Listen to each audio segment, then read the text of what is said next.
గిరిజన సాంప్రదాయ పండుగలలో అత్యంత ప్రాముఖ్యత కలిగిన కందికొత్తల పండుగను పార్వతీపురం మన్యం జిల్లా గుమ్మలక్ష్మీపురంలో అంగరంగ వైభవంగా నిర్వహించారు. గిరిజన సంప్రదాయాలు, ఆచార వ్యవహారాలు చాటి చెప్పేలా నిర్వహించిన కందికొత్తల ఉత్సవాల్లో జిల్లా కలెక్టర్ శ్యాంప్రసాద్, ఎమ్మెల్యే తోయక జగదీశ్వరి భాగస్వామ్యమయ్యారు.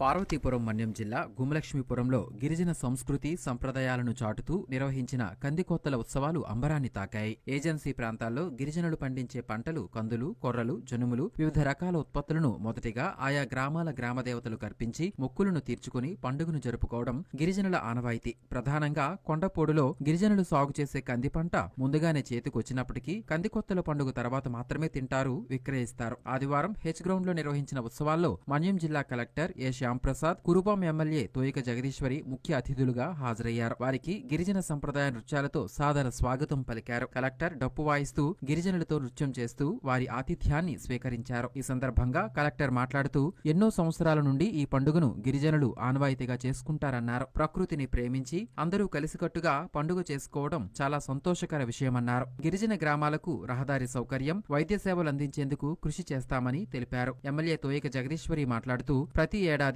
గిరిజనులంతా కలిసికట్టుగా పండుగ జరుపుకోవడం ఆనవాయితీ అని తెలిపారు. గిరిజనులు పండించిన పంటలు బాగా పండాలని గొడ్డలి పట్టుకుని ఏజోడు, జన్నోడిని 3 రోజులు పూజలు చేస్తారన్నారు. తొలుత సేకరించిన కందులను అమ్మవారికి బోనాలతో నైవేద్యం పెట్టి పూజల అనంతరం ఆరగించడం ఆనవాయితీగా వస్తుందని పేర్కొన్నారు.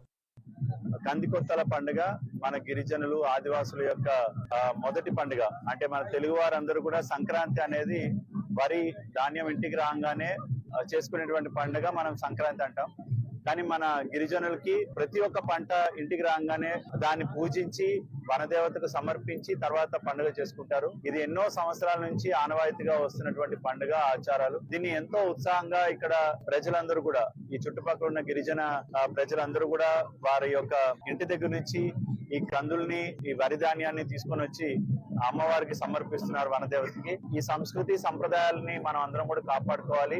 ఇక్కడ మీరు అందరూ చూసినట్టయితే ఒక పండుగ వాతావరణంలో అందరూ కూడా గిరిజన సంప్రదాయంలో నృత్యాలు, పాటలు, సంగీత వాద్యాలని వాయిస్తున్నారు. ఇది ఒకటే చెప్తుంది ఏంటంటే ప్రకృతిని మనం ప్రేమించాలి, అందరూ కలిసికట్టుగా ఉండాలి. ఆ దింసా డాన్స్ లో గానీ, వాళ్ళ సంగీతంలో గానీ ఒకరినొకరు పట్టుకొని అనేది ఏంటంటే ఐకమత్యాన్ని సూచిస్తుంది. సో అదే విధంగా ఐకమత్యం తోటి గిరిజనులందరూ కూడా ముందుకు వెళ్లి వ్యవసాయంతో పాటుగా ఇంకా ఉన్నత ఉద్యోగాలకి, వృత్తులకి వెళ్ళడానికి కృషి చేయాల్సిన ఆవశ్యకత ఉంది.